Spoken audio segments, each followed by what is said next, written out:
सदा सुहागन रहो। कहिए उदासी इतनी बांसुरी की आवाज आ रही है, इतनी सुंदर, कौन बजा रही है? पता लगाओ ना। ठीक है महारानी जी, अभी भी पता लगाती हूँ।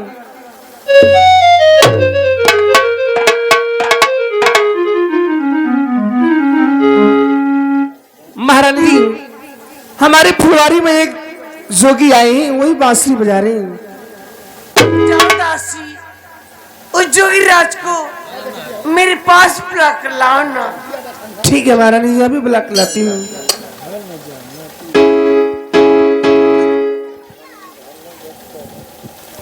अरे भिखारी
महारानी की जय हो, यहाँ के पशु प्राणी की जय हो। आशीर्वाद हो, आपका कल्याण हो। बाबा, इतनी कम सी उम्र, इतनी भोली सूरत, और आप जोग रमाली हैं बाबा।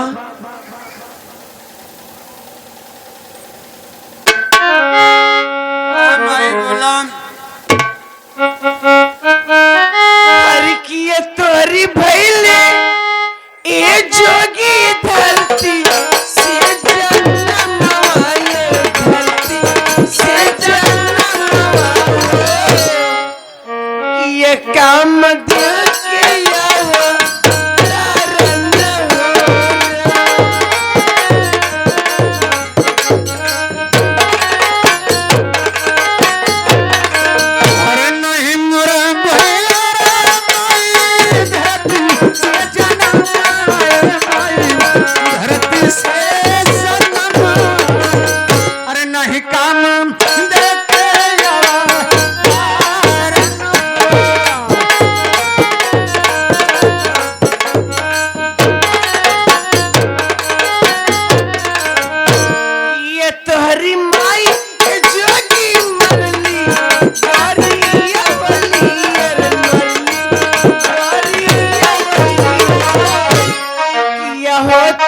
यहाँ तारन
अरे पेटवा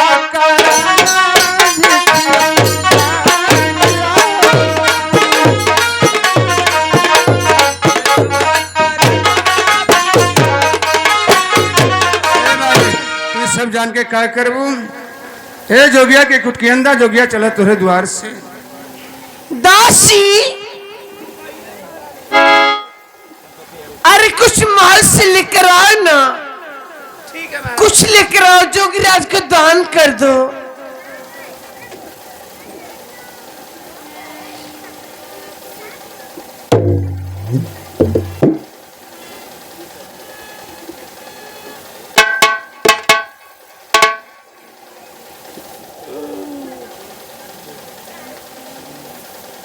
लीजिए बाबा।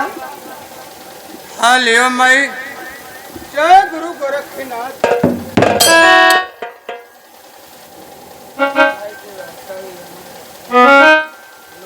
माई हम जाता नहीं तोरे परिवार के भगवान हमेशा खुशहाल रखें। चलत नहीं मानी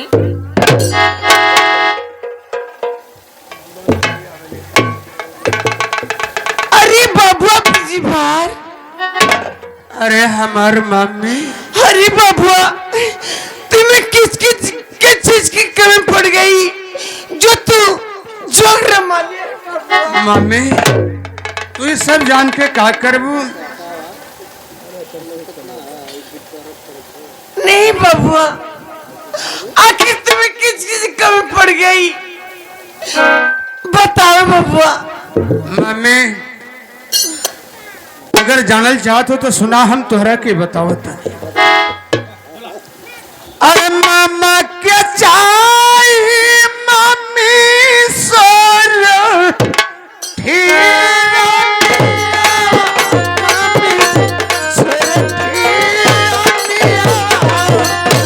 अरे सोर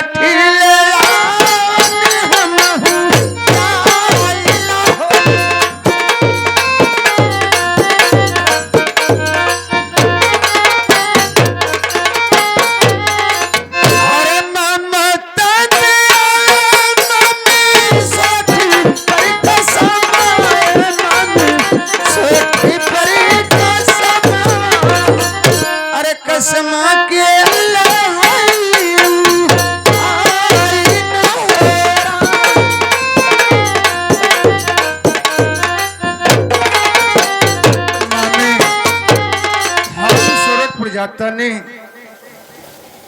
इसलिए कहती हूँ बबुआ तू बड़ा भोला है। सूरतपुर इतनी नजदीक नहीं बबुआ कि तुम चले जाओगे सूरतपुर और सोटे को लिया कर उनके हवाले कर दोगे। जानते हो बबुआ सूरतपुर जाने में 12 बरस से 12 दिन लग जाएगी। हाँ मामी हम जानत हैं सूरतपुर गैला में 12 बरस और 12 दिन का रास्ता हो। और जानते हो वहाँ जाने में 5 खटके पड़ते हैं बाबा। मामी सूरतपुर गैला में 5 को खटका पड़ेला तनी बतावा तो हम जाने। अरे पहला खटका ये बबुआ बालू धसर कायर बालू धसर पौआ धरात धसी जालन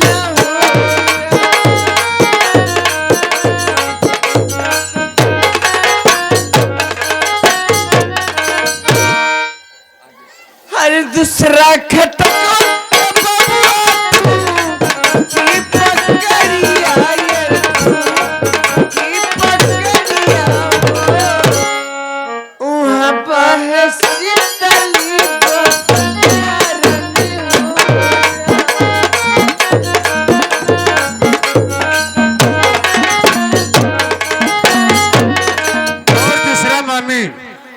तीसरा खटको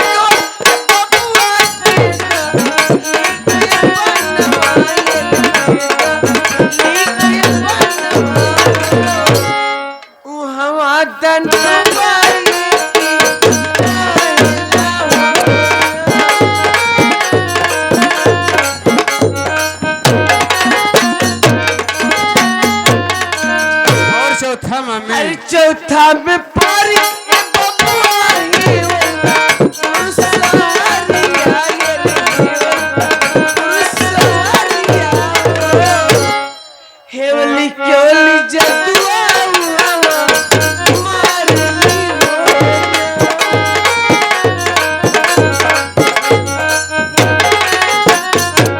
और पांचवा मम्मी।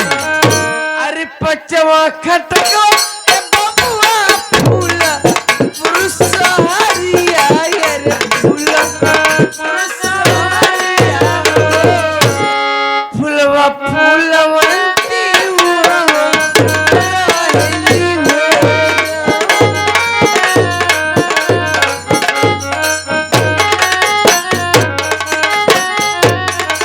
से मामी इतने न बाम तुम्हारे आशीर्वाद रही तो हम पांचों खटको पार करके चल जाए ए बाबा। और सोठी रानी के लेके चल जाए।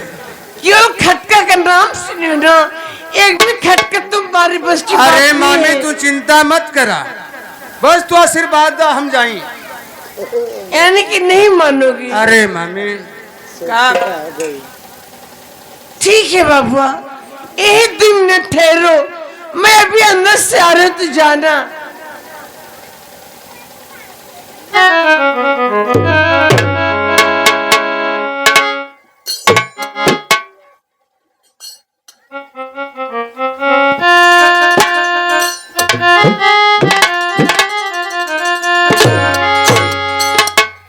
ए बाबुआ कहा हो मामी कहा? एक छोट जड़ी है इससे अपनी जुबान पर डाल लोगी ना तो 12 दिन तुम्हें भूख और प्यास महसूस नहीं होगी कहा बाबा। मामी अगर हम एकरा के खा ले तो 12 बरस और 12 दिन तक हमरा के भूख प्यास ना लगी। चलिए मामी झोलिया में डाल दा हम रास्ते में खा ले। हे भगवान ये छोट जड़ी है हाव लगेगा तो जड़ी खराब हो जाएगी। अरे मामी तुम्हारे आशीर्वाद रही तो झोलिया में पड़ली ना हम रास्ते में खा ले। ले वालिया में डाल दा।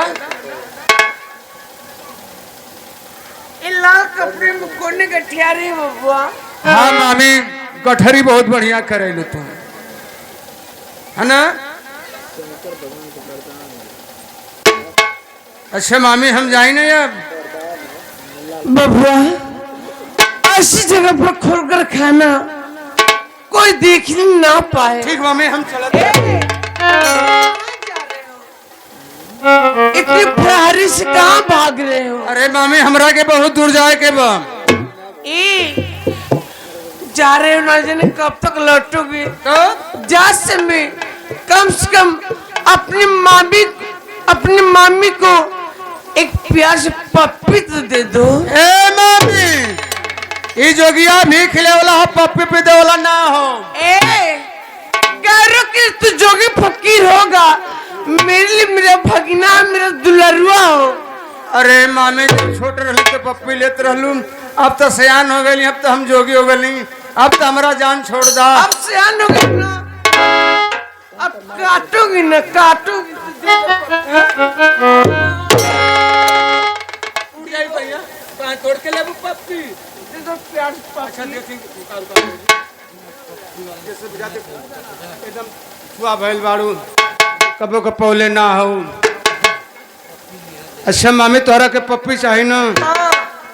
सही में। अरे कोई आ जाएगा ना जल्दी। हाँ तन दूरे से बात करा दूरे से हम देला पप्पी देखा बिना पकड़ले बिना छोड़े तोहरा के पप्पी हम देके जाए ठीक बा। तू जानता हो अरे जल्दी में कोई आ जाएगा। मम्मी हाँ? आओ देखबू के आवत हो होनिया से। कहाँ?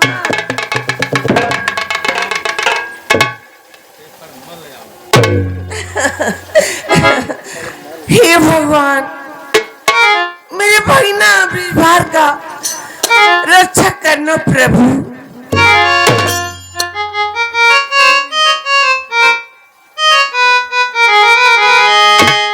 जग में जहाँ पहले होगे किरनिया जग में जहाँ पहले होगे किरनिया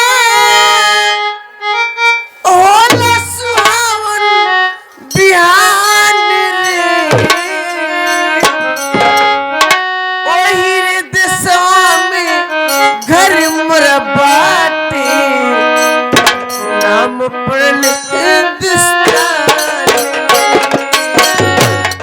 ये देशवा में घर मोरा बाटे नाम पड़ल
इनके बचाव के चाहिए गाय आई नहीं है हम अरे तू का सुन के ले यार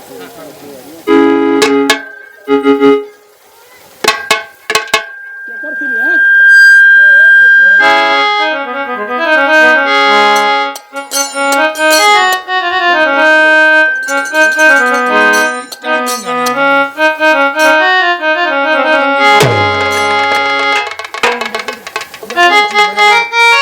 महारानी के चरणों में दासी का प्रणाम हो।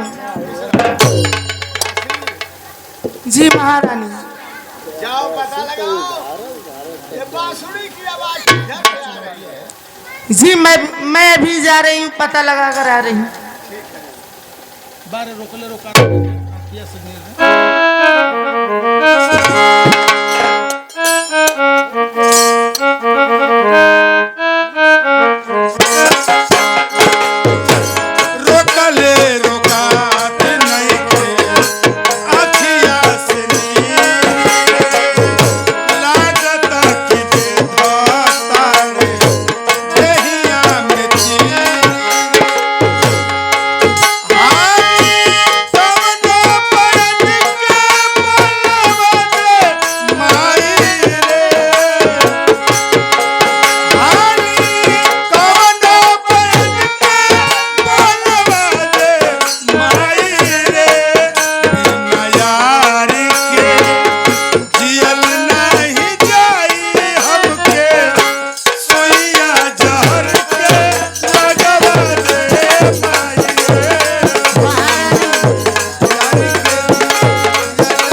महारानी फुलवारी में एक जोगी बाबा आए हैं, वही बांसुरी बजा रहे हैं। और जो भी बोली बात करके आओ। ठीक है वाह भैया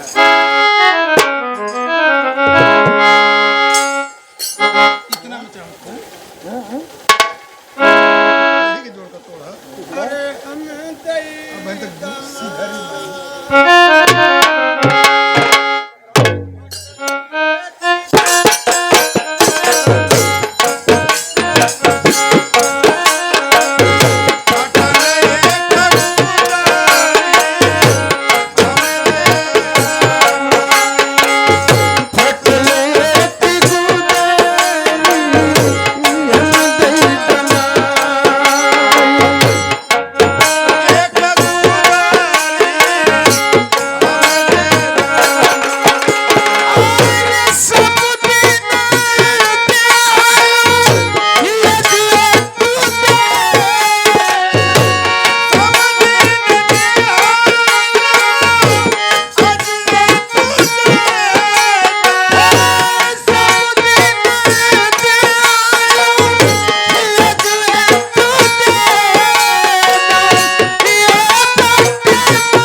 यहाँ के नगरवासियों की जय हो, यहाँ की महारानी की जय हो।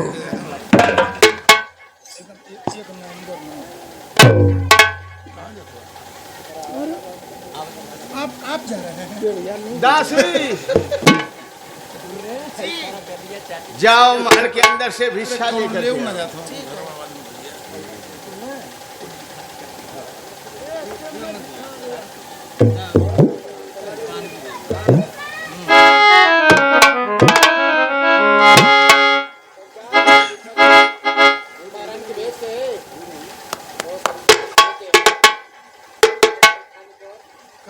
कहाँ हो लगा देता हो अरे भाई जल्दी करा, हमें के बहुत दूर जाए के बाद।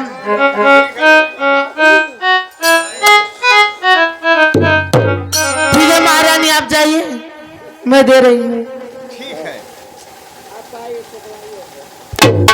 काय जोगी बाबा, क्या हुआ बच्चा? अरे तू तो हमके एकदम टाप लगत हवा।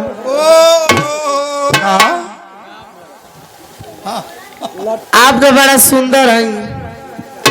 देखिए अरे बचवा हम जोगी, हमरा के भीख चाहिए। आपका शादी भल है कि ना? अरे बच्चा तू सब जान के का करबा? ए हमके तो से प्यार हो गए हो, हमसे बियाह करबा। चुप ना रहबू, हम जोगी हैं बचवा। तो का भल जोगी को मन ना करेला?